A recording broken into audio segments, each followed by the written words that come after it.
Welcome to the Living While Loving Your Child Through Addiction podcast. Here, we focus on self care as we tend to our own lives while also extending love and compassion to our kids. This podcast offers science backed skills to bring hope and healing to your entire family. So here it is, Saturday morning. I'm recording this podcast because I tried to record it yesterday. And when I went to upload it this morning, something was wrong with the audio. So hopefully, round two was meant to be better than round one. But before I get started, I just wanted to let everybody know that I have a free guide. It's called A New Perspective About Enabling. And I made that guide to help you through the times when you know that there has to be a way to help your child, but you're so afraid of enabling or hurting them. And this guide shows you why helping your child is not always wrong and how to tell the difference. It explains how connection calms the chaos and gives you more influence, and also gives you 3 ways to guide your child towards change. That free guide is available on my website, heatherrosscoaching.com, and there will also be a link to it in the show notes. So it's funny that this episode has been so hard for me to record because I've really been very excited about sharing it with you because it came from this series of realizations. I had all these aha moments, of course, about myself during self reflection.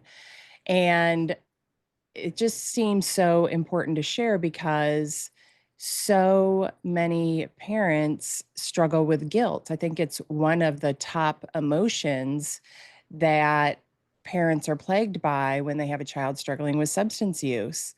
And I mean, there's just so many opportunities there to drown yourself in guilt.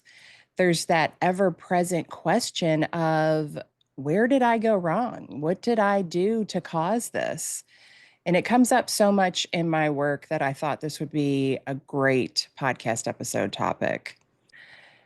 I've also struggled with guilt in my life. In fact, one of my friends helped me to see that it had either been for a long time or become my go to emotion. Like I felt like everything was my fault. But I didn't see that pattern until this friend started pointing it out to me all of the time. And she'd say, like, Heather, do not take on that guilt. And until she said that to me, I couldn't even see that I was taking on guilt.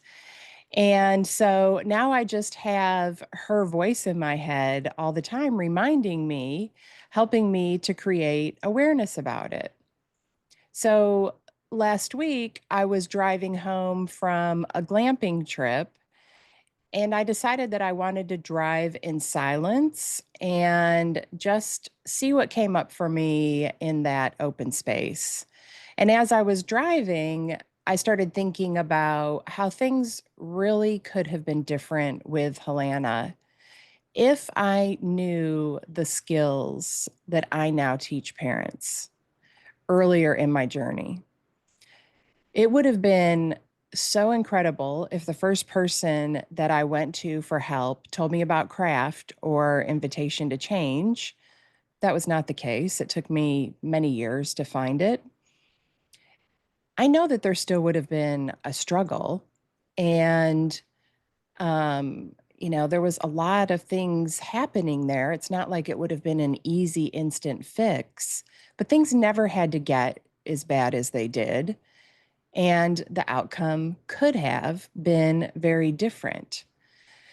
But when I think about that, then I end up feeling guilty that I didn't figure things out sooner rather than 5 years later. And then after that, I would remind myself that I had a lifetime of experiences leading up to Helena's addiction that did not help me or did not equip me to help her. And in fact, a lot of my life experiences were reasons that I showed up in unhelpful and damaging ways. I just didn't know better. I didn't understand. So I would end up in this back and forth of these two awarenesses. Things could have been different. I wish they had been different sooner, feeling guilty for not, but also trying to give myself grace because I didn't know sooner. And it was kind of like this battle that was really unresolved. It just happened over and over again. But on Monday, instead of that internal battle happening when that came up about how things could have been different if I had known the skills I know now sooner, something different happened. What came to me was the idea that maybe the reason I feel so deeply that things could have been different is because I'm meant to use that knowledge to help other parents. That knowledge was never meant for me to use to guilt myself. It was meant for me to empower parents to help them understand how much they actually can do to help the situation. So the next thought that I have after that was even better, which was I don't ever have to feel guilty about this again. I get to choose to have a different experience. This guilt does not serve me. It does not serve Helena. I learned. I changed. I grew. I did the best I could. I can release this guilt. And in that moment, like I really felt this feeling in my heart, like this expansion of this realization that I could choose something different and I could release myself from that guilt. And I decided to stay open to that. It's not like we have these realizations and these things just go away. But once I opened up to that realization, I could keep leaning towards this new experience of releasing myself from the guilt. Then the final part of this realization came the next day when I was on my morning walk. This idea that I didn't have to take on guilt got tested. I got a text from a friend inviting me to do something that coming weekend. And I said that I couldn't because I already had plans. I was going kayaking. And the response was that they were really disappointed and didn't understand why I never went kayaking with them. And that brought this instant guilt, my go to response. But this time, as quickly as the guilt came, I was able to release it because I knew that I had done nothing wrong. There was nothing that I had done that needed to be repaired. I had nothing to feel guilty for. And I had indeed gone kayaking with this person on several occasions. So I was not going to take that on. What came next was anger. Anger, that emotion means this is unfair to me. And I thought it was unfair that that person was trying to guilt me. But then I had an even bigger realization, which I'm really excited about. So, are you ready for this? I realized that if I stayed in guilt, it would have covered up my true emotion of anger. Guilt covers up our true emotions. Our emotions are signals of an unmet need. That anger that I felt was a signal to me that I needed fairness. I was not okay with this unfair nonsense that had happened in that conversation. And if I had stayed in guilt, I would have been focused on meeting that other person's need instead of trying to figure out what I needed in that moment. I would have been focused on making them feel better. But instead, I allowed the anger that let me know that this wasn't okay with me. So I paused and I thought about what I needed instead of what the other person needed. And this is huge. Think about how often you feel guilt. You're you miss what the signals are of your emotions, your true emotions, because that guilt is covering them up. And then you miss the opportunity to know what your unmet needs are and to be able to meet those needs so that you can feel better. And I mean, this all plays into the resentment and all the yucky feelings that we experience with our kids because we are not tuned into ourselves. We are so tuned outward into what's happening with our kids. So, in that situation, guilt was completely unnecessary because, again, I had done nothing wrong. There was nothing I could repair. And as long as it is guilt is your default emotion, it's not good. But guilt is good when it has a purpose. It did evolve to help us socially. In our primal brain, guilt signaled that we might have done something wrong that could get us kicked out of the tribe, and we needed to be in the tribe to survive. So we needed guilt to motivate us to repair what we had done wrong so we could keep that connection. But in today's life, especially with all these complex things happening with family, that primal wiring can backfire because your brain is constantly feeling guilt, thinking, oh, if I just feel guilty enough, maybe I can prevent harm and maintain this connection that I want so badly. But instead of creating connection, we end up getting stuck and we are unable to act because we're just sitting there ruminating, blaming ourselves. And then we become needy, creepy, and weird, trying to reach out to our kids and connect over and over again with them so that we can feel better. That connection is coming from a place of needing something from them, not genuine connection with them. We use them to extinguish the pain of our guilt, but then we don't learn how to resolve that guilt ourselves. Now, occasionally they might give you what you need, and temporarily you will feel better. But the problem there is that you just reinforce the idea that relief for uncomfortable feelings comes from your child and not from you. You learned nothing about making yourself feel better. You didn't learn your behavior patterns. And this could really backfire. This ends up pushing kids away because they feel that neediness as pressure on them. And they're already struggling with their own emotions. So they're going to back away from that pressure because it's too much. They're not able to handle the weight of your emotions, too.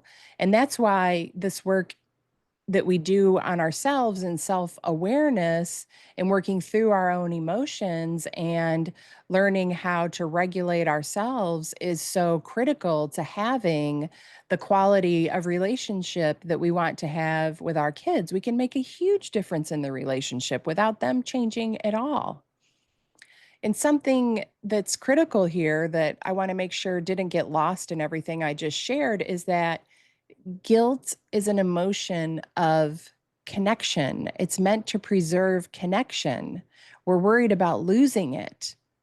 But if that's our go to emotion, then guilt becomes this counterproductive noise in your nervous system, constantly signaling danger to you that you're going to get kicked out of the tribe. And that means you're constantly activating this fear of loss. You're feeling this uncomfortable sensation in your body. And since you don't know how to fix it, you end up ruminating about it And that is like putting gasoline on a fire, right? Then you're getting all of these more and more anxious thoughts, which is causing more discomfort in your body as you become more dysregulated. You get caught in this horrible cycle of needing relief from this feeling in your body, but having no idea how to get rid of it. It's such a hard place to be. That's that anxiety that so many people um, say that they're experiencing all of the time. It's this emotion that makes you feel so powerless because you don't know how to get rid of it. But the anxious thoughts that you end up having about what's happening in your body, they have to be tended to separately from what's happening in your body.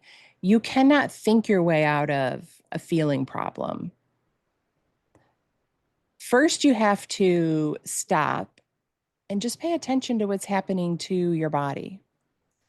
This is why nervous system regulation classes are a part of my Peace of Mind group coaching program, because you have to calm your nervous system so that you can access your thinking and reasoning part of your brain to problem solve. You can't work through things if you're completely dysregulated all the time.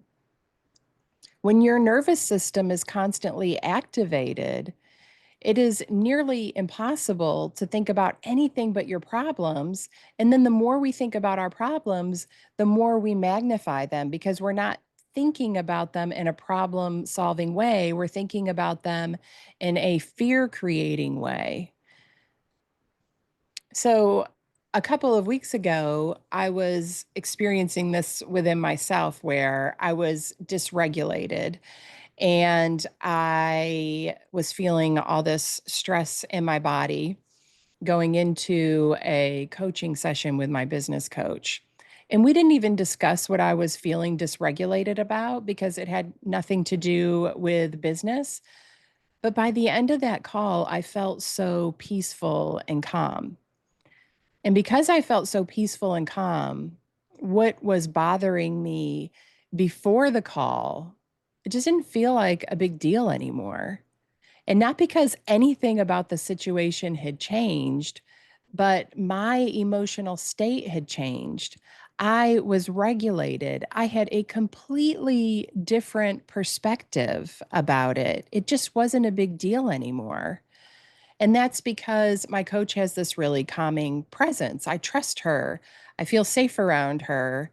And so after we finished the call, all these solutions came rushing into my brain for all of these things that I had been trying to figure out, but couldn't figure out because I had been so dysregulated. But suddenly, after being regulated, I could access the thinking and reasoning part of my brain, and these solutions just start flowing in. So I'm writing them down as fast as I can. But that experience with my coach was such a great reminder of what the Peace of Mind group coaching program does for mothers. There's all this love and support and connection on the calls. So even if nothing changes about your situation on the call, you just automatically feel better and things feel more manageable. And you can leave the call in a better state of mind for problem solving or just enjoying your day and not thinking about problems at all.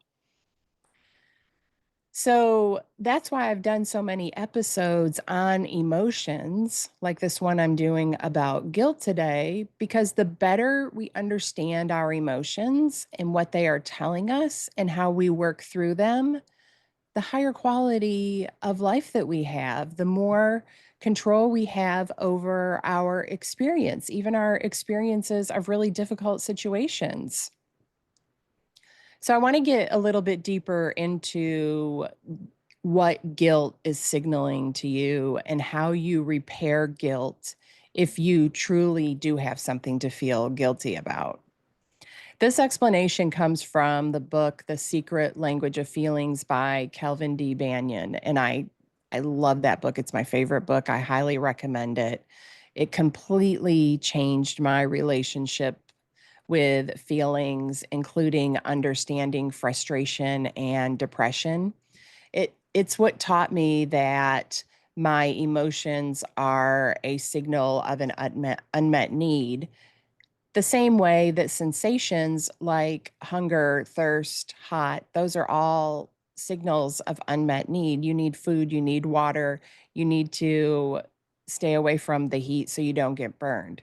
Sensations are really important signals.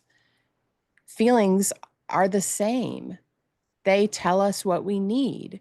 The only difference between feelings or emotions and sensations is that we have these huge stories about the emotions that we feel, these stories that cause us pain and add panic and other unpleasant emotions to the mix.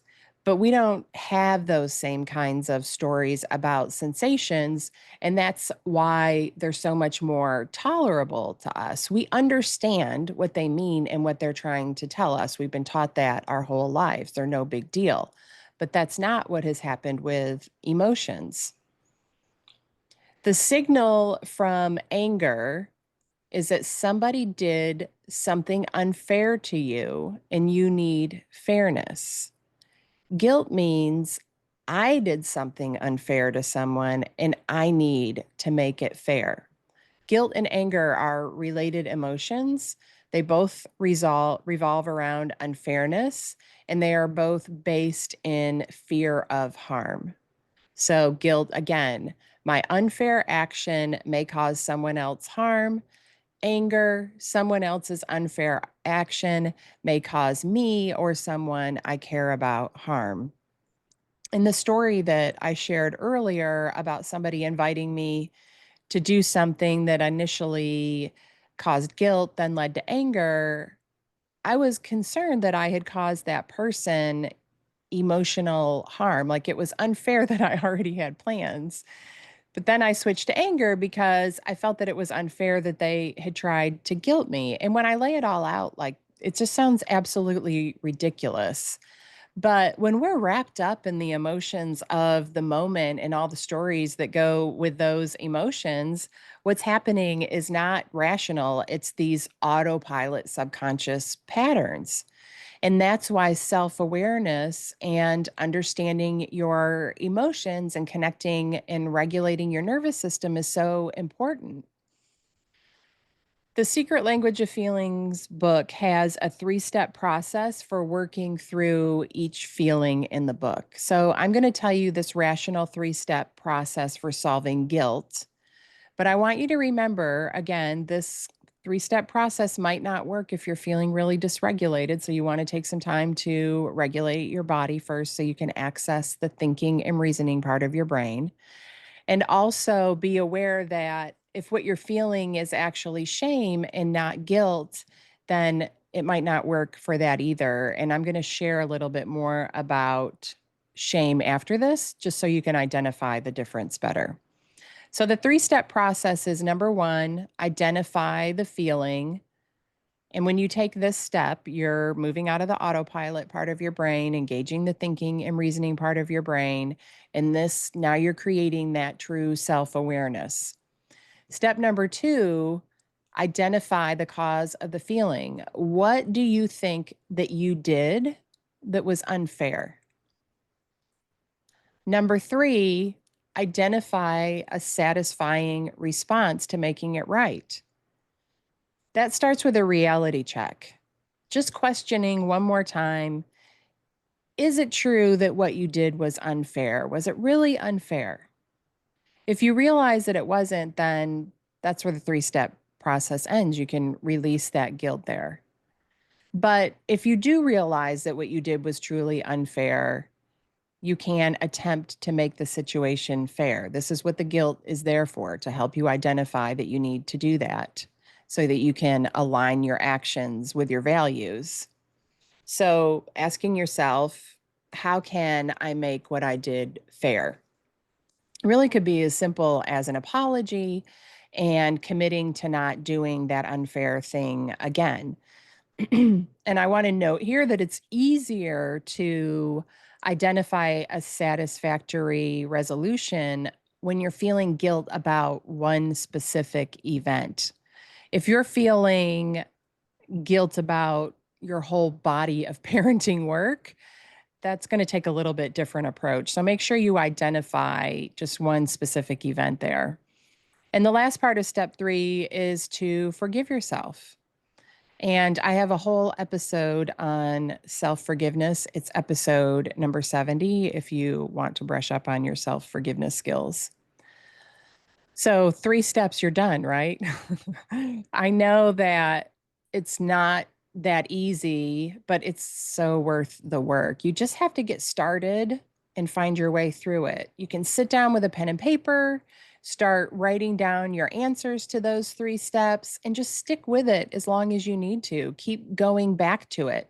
These realizations that I've described to you that I had throughout this episode didn't come into me all at once. They came into me over a period of days and weeks because I was just remaining open to being intentional about allowing change. So, again, I want to go back to that idea that if you're experiencing this generalized guilt about everything to do with your parenting, because I experienced that myself. And what I did for that was first, I just had to acknowledge again that I had done the best that I could with what I had to work with. And taking the action of following through on doing the work on myself that I wanted my daughter to do on herself was also part of what I did to make it right. I committed to personal development and learning the skills that I needed to be the kind of mom that I always knew that I could be. I lived by example. And that helped me to forgive myself and release a lot of the guilt. I just did that process in a big way and had like this ongoing amends process by doing the work I wanted my daughter to do, living by example and being the best mom I could, being true to my values. And that worked great until Helena passed away. Then there was all this other guilt to contend with, as I shared at the beginning of the episode, one example of that. But what feels absolutely amazing as I share this is that I have continued with this process of keeping that promise that I made to myself and Helena. I still do the hard work that I wanted her to do.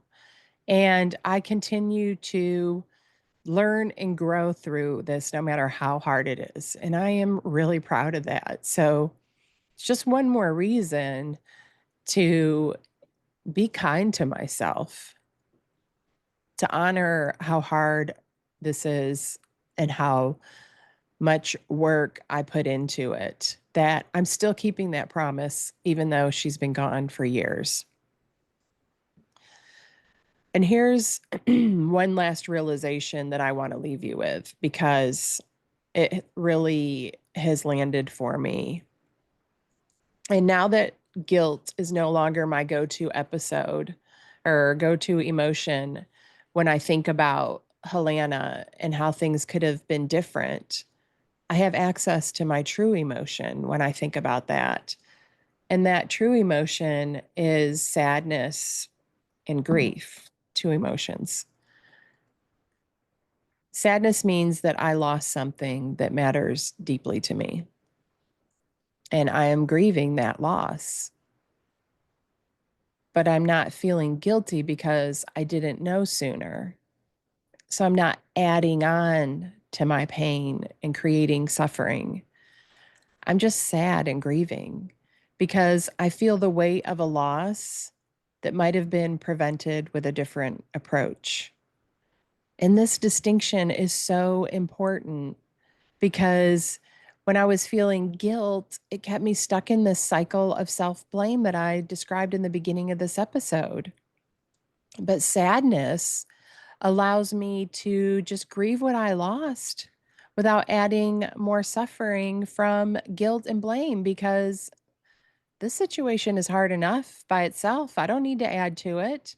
And the same is true for your situation. It is hard enough without you adding guilt and blame to it where it doesn't belong.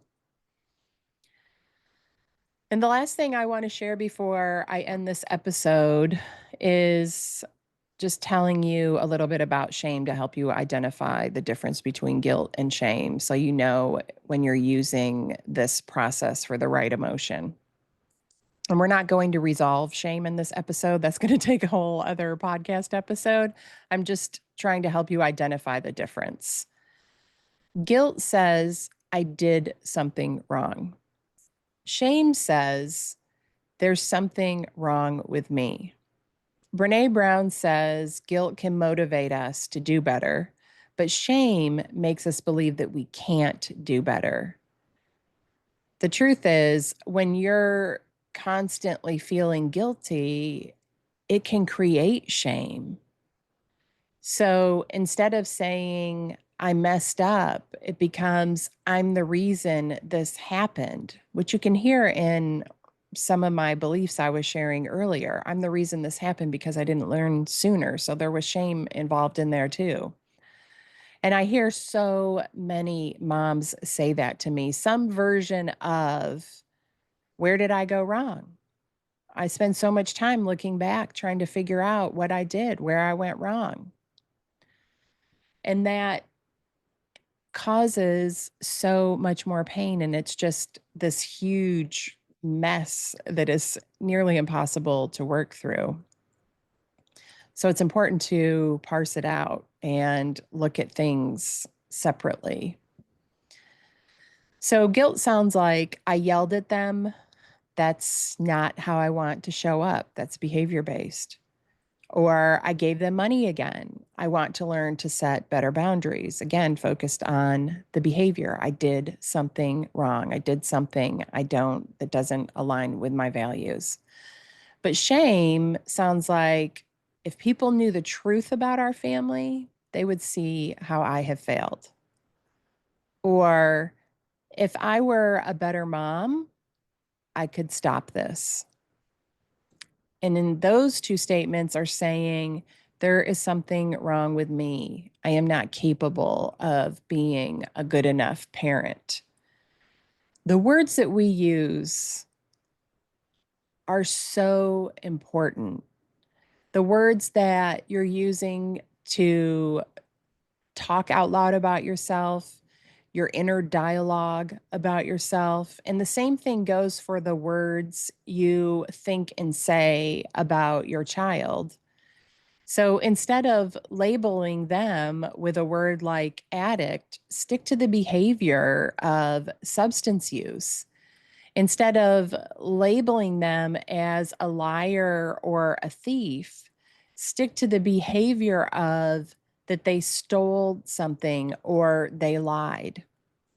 This is a huge difference in perception and how you feel about yourself and about them. And it's going to make all of the difference in how you treat them and your interactions with them.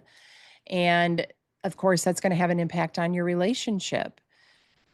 Shame and labels lead to disconnection when connection is just a basic human desire. And it's also the key to influence. So, one thing you can do if you notice that you're using this shaming language for yourself or others is to start with self compassion and then question it. Try to reframe what you're saying, like I did between liar and they lied. And then give yourself more compassion because you really need it. And it is so important for this journey to create a better experience for yourself. So, as I wrap up today, here's what I want you to remember. Guilt is helpful unless it's automatic default guilt for everything. When when guilt becomes your default response, it drowns out your real emotions, keeps you from hearing what your unmet needs are. It keeps you from then meeting those needs. And it also keeps you from being able to show up the way you want to and keeps you from connecting the way you want to. So that's it for this episode about guilt. Thank you for being here with me today. If this podcast helped you, I would be so grateful if you shared it. Share it with a friend, in a Facebook group, anywhere that parents are looking for support, because so many families are hurting because they have not been given the right information. So please help me change that. Let's get more parents the tools that they need sooner before things get harder than they have to be. And if you're tired of feeling stuck and scared and unsure of what to do next, you can schedule a Road to Recovery call with me. We will explore what is possible for your family with support from somebody like me who truly understands. You don't have to navigate this alone. The Road to Recovery call link is on my website, heatherrosscoaching.com, and it's also in the show notes. So until next time, remember that taking care of yourself is not a luxury, it is a necessity. You matter too.